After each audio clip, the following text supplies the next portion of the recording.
Take a little time and listen to Omtata. Omtata, by the way, kuna kitu fulani alikataga, sijui ilikuwa mwezi gani. This guy ukimsikiza vizuri you will get a lot of sense. So take time and listen to Omtata's speech. And tell me in the comment section below what you think, which kind of leaders we need in this government and in these current times. Just watch. During the operations, I've been to very many street demonstrations. The first thing that I noticed was out of character was the command structure of the police. I was able to identify some policemen walking alone, not accompanied. And I began wondering, is there a command structure? That was in the morning. So the question was, how was the police operation planned and conducted? Was there a central command? Who were the field commanders? Who were the sector commanders responsible for each section of the streets? And how have they accounted for the deaths and injuries that happened in areas under their command? How did armed men, for the many times I went on the street to demonstrate, there could be there could be policemen in civilian clothes, but they were never armed. They could participate in an arrest, but I have never seen a person dressed in civilian clothes shooting at the public. I've never seen it. Was this a militia? And to whom does it answer? How did these armed men get to join uniformed police? Do the police standing orders, do the force orders allow for that? How many police officers were issued with live bullets? And have the bullets been accounted for?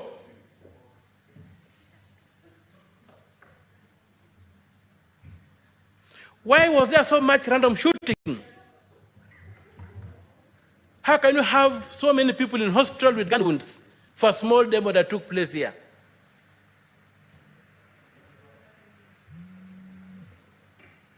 What was the president trying to justify?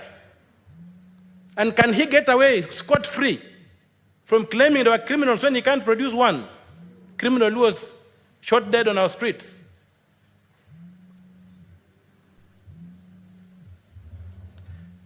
Why is the internal affairs unit of the police being dismantled since the president came into power? Why has Mr. Koome, to whom the unit answers, transferred almost all competent investigators out of the internal affairs unit? And for those who don't know, the internal affairs unit was set up and is properly equipped to investigate crime by the police. They receive reports from the public, they receive reports from fellow officers. IPOA has got no capacity to investigate policemen. IPOA are civilians. Most of them don't understand the operation orders of the police. There's a special unit that deals with this. Why is it that this unit has been dismantled? Starved of funds, competent officers transferred to outposts, and the unit left as a shell. Some of these officers, Mr. Speaker, sir, were trained at a very high expense by the public outside this country in various jurisdictions, but they are now doing clerical work in outstations since the appointment of IG Koome. Such that right now, as we speak, there is no capacity in the police to investigate what happened on the streets of Nairobi. A capacity that had been built to ensure that if there were any issues, they would be investigated thoroughly by the police who understand how police are supposed to operate.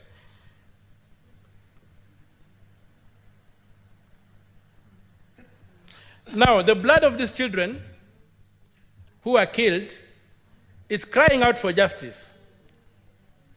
Some were killed in this hallowed house. The young man who was making fun in the National Assembly, Mr. Speaker, sir, why did that young man have to be shot dead? We cannot sit here and discuss these niceties that we are discussing here, complaining and not making a case, yet people have buried children whose only crime was that they went out to say that this country can be managed in a better way. If there's anything that this House can resolve to do and still retain its dignity, is to demand for justice for these kids. We have no other business. Because this country cannot be run the way it's being run.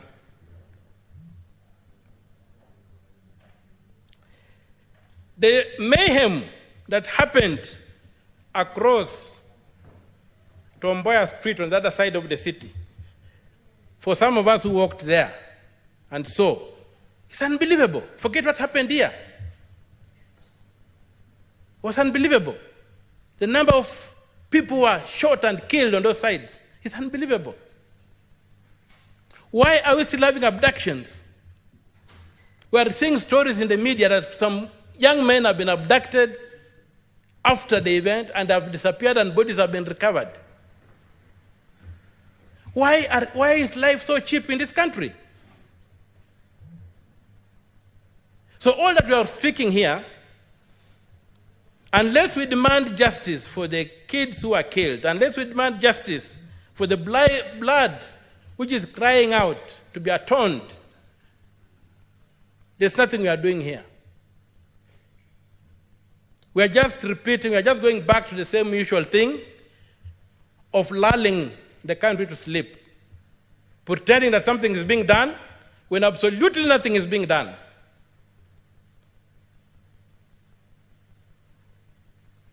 President Ruto claimed on national TV that there were criminals. Can he produce a single criminal who was involved in this business? He has a better intelligence than we do. Can he point out to among those dead people, can he isolate one person who was a criminal that his security forces were justified to kill? This is not how to run a country. You can't brand citizens criminals and kill them and say you are going to do it at all costs. What makes him think that his life is more precious than that of the fellow on the street? If we have to do anything, we must demand accountability for that blood. We must demand that President Ruto produces the criminals he claimed invaded parliament, if they are not citizens. President Ruto must tell us who are these people in civilian and how come that civilians were mingling with armed police, with the uniformed police and shooting people.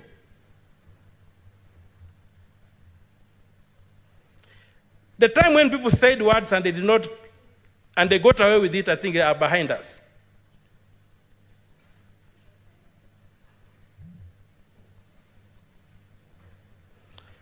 We are talking about the Gen Z. Not all the Gen Z are educated. Not all the Gen Zs are. There were got Gen Zs who came out, who dropped out in class 8, who didn't get an education. And I think about 60% to 70% of the Gen Zs are people who are already dropped through the cracks. And they all came out. People have said that these people are banning schools. I would challenge anybody to tell me where in Kenya was a school banned.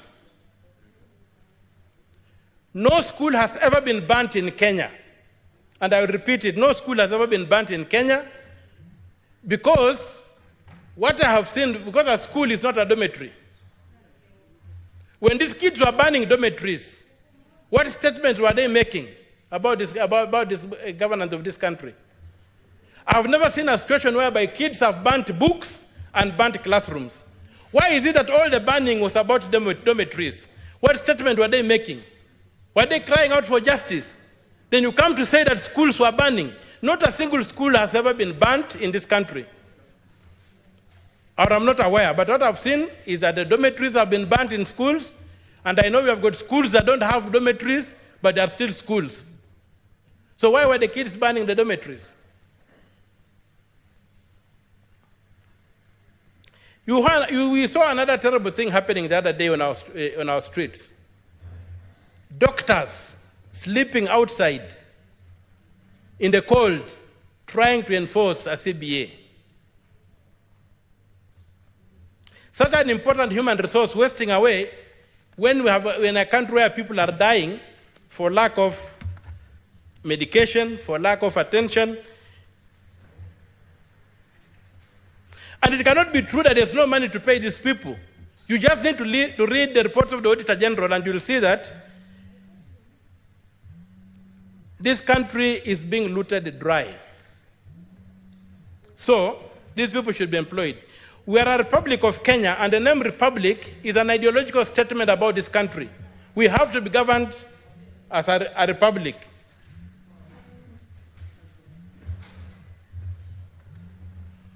We must be governed as a republic. We are not a kiosk. We have a constitution that says how power should be acquired in this country. And that power, when we have elections, why do people go to Bomas when the constitution says that elections must terminate at the constituency? The next presidential election must end at the constituency for matters to be proper.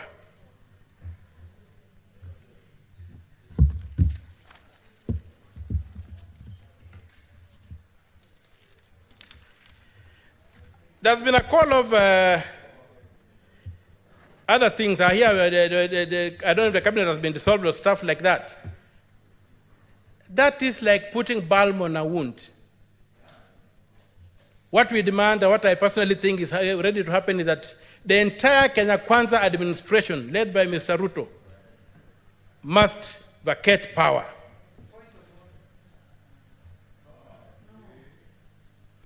The call that Ruto must go is not an idle call. It's a call whose time has come.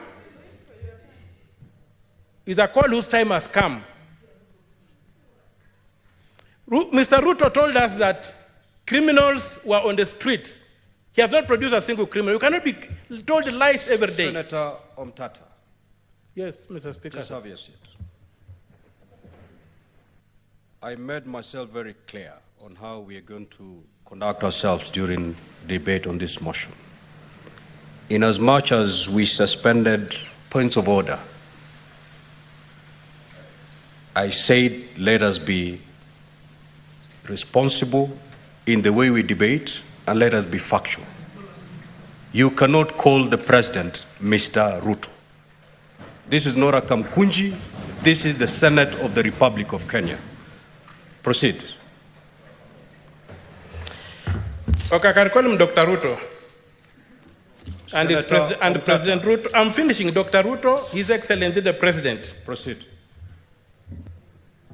But he never ceased being a Mr., so all those titles are apply to him, if my English is correct. So I'm demanding that President Ruto vacates office as the only honorable thing to do. He's unable to balance our budget. It has collapsed. Everything around him is collapsing. So you cannot say that his juniors should bear the burden. The ball stops with him, and the call that President Ruto must go is a call that must be applied. And as they say, a fish begins rotting with the head. So, and among my people they say, a river does not flow higher than its source. And when you look at the sun, you must blink. Justice is crying out. Our children have died, something that has never happened in this country. The president has called them criminals. And the president cannot continue sitting in power when the children have died. And he said, you do anything at whatever cost.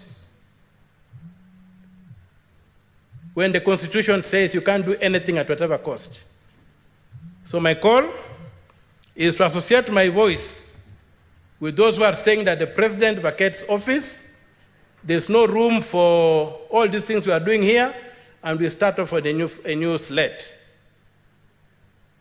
Mr. Speaker, sir,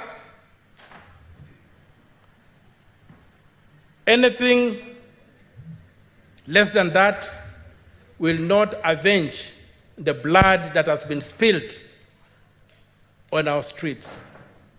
A street that is hallowed, a street that is recognized in the Constitution as an arena for engaging politically. As the arena whereby, when this institution fails, the people of Kenya invoke Article 1 and go to engage.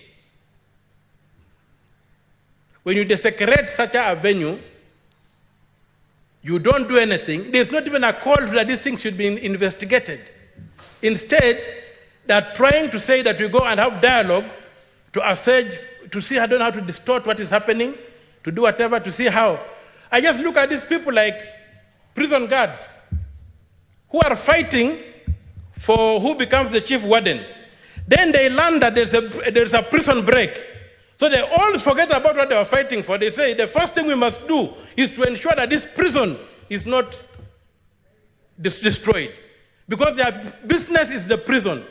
Their business is to keep the people in the prison. So they are now coalescing, forgetting about the fight they were having, who becomes the chief warden. Now they are saying the prison must be kept intact. We are not going to allow that. This country has moved. The government that has to govern this country must govern by law. And, Mr. Speaker, sir,